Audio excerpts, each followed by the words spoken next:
महावितरण कंपनीनं राज्यामध्ये सर्व ग्राहकांना स्मार्ट प्रीपेड मीटर्स लावण्याची तयारी सुरू केलेली आहे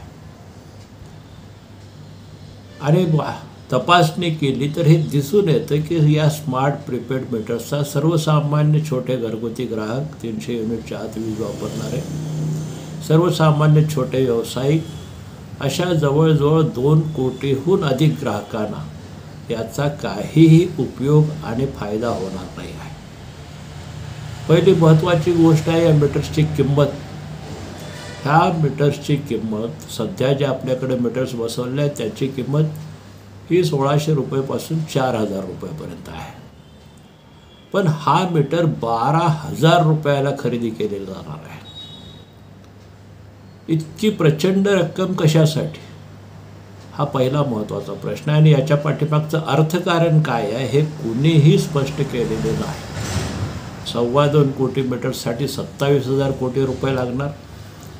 त्यामध्ये केंद्र सरकारची सबसिडी फक्त एका मीटरला 900 रुपये म्हणजे एकूण 2000 कोटी मिळणार आणि 25,000 कोटी रुपयाचा खर्च त्याचं भांडवली खर्च धरला तरी त्याचा घसारा व्याज आणि संबंधित खर्च हा बोजा ग्राहकांच्यावर पडणार आणि त्यामधून 1 एप्रिल 2025 पासून राज्यातल्या या सगळ्या छोट्या सर्वसामान्य ग्राहकांचे वीज दर 30 पैसे प्रति युनिट वाढणार आहेत। याशिवाय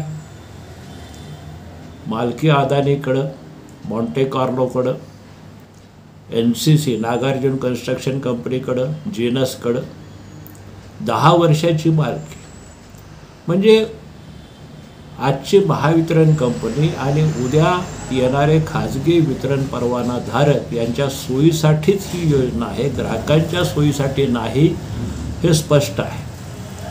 आज UPमध्ये, बिहारमध्ये, हरियाणामध्ये, राजस्थानमध्ये या राज्यामध्ये जिथं मीटर बसवलेले तिथे ग्राहकांच्यामध्ये प्रचंड असंतोष आहे। UPत संगणक प्रणाली फेल झाली, 1,20,000 ग्राहकांची वीज एकाच वेळी गेली। महाराष्ट्रात सगळ्याच ग्राहकांची सुद्धा जाऊ शकते। ऑपरेटिंग सिस्टम कशी आहे यावर सगळं अवलंबून आहे। UP, बिहार, हरियाणा तिन्ही राज्यामध्ये बिलं आर्बिट्ररी येतात, दुप्पट तिप्पट येतात ह्या तक्रारी आहेत।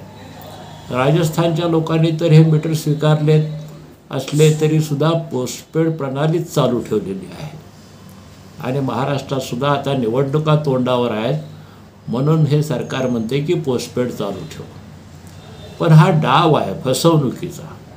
हा पैसा ग्राहकांच्या हितासाठी नाही तर या कंपन्यांच्या हितासाठी आहे। ही खाजगीकरणाची वाटचाल आहे हे आपण लक्षात घेतलं पाहिजे। त्याचा हा एक टप्पा आहे।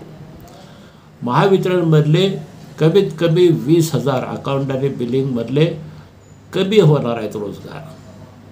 ही सगळी वाटचाल केंद्र सरकारचं जे मुळातलं धोरण आहे या वीज कायद्याच्या अनुषंगानं ग्राहकांना आता सेवा म्हणून वीज द्यायची नाही तर वीज ही एक विक्रीची वस्तू राहील आणि ग्राहक खरेदीदार राहील आणि उद्याच्या काळामध्ये ह्या सगळ्या सेवेची संपूर्ण जबाबदारी झटकून देऊन ती बाजार केंद्रित करायची या दिशेने वाटचाल चालू आहे। याला आमचा ठाम आणि स्पष्ट विरोध आहे।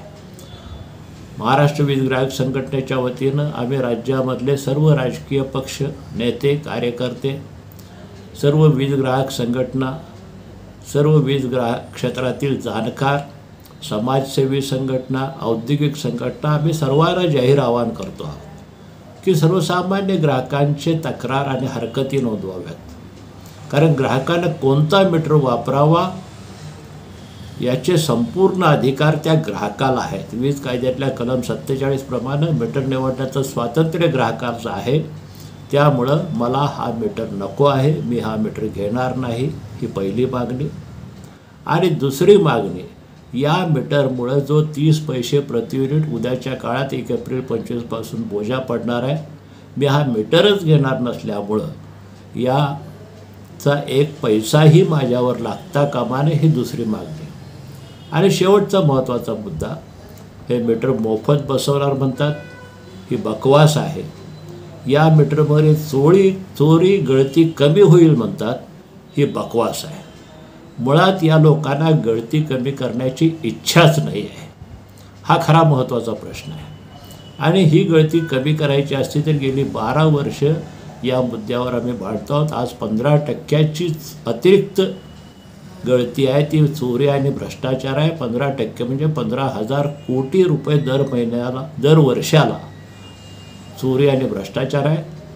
तो थेट जागेवर गेल्याशिवाय थांबवता येणार नाही. या मीटरलाही छेडछाड करता येते. हे मीटर लावले तरी चोरी चालू राहणार आणि चोऱ्या जागेवर जाऊन पकडल्याशिवाय थांबवता येतं.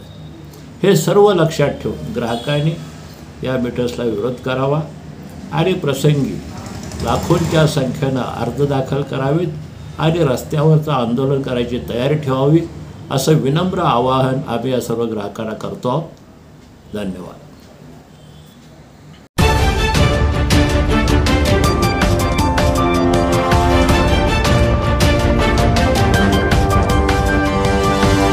Audio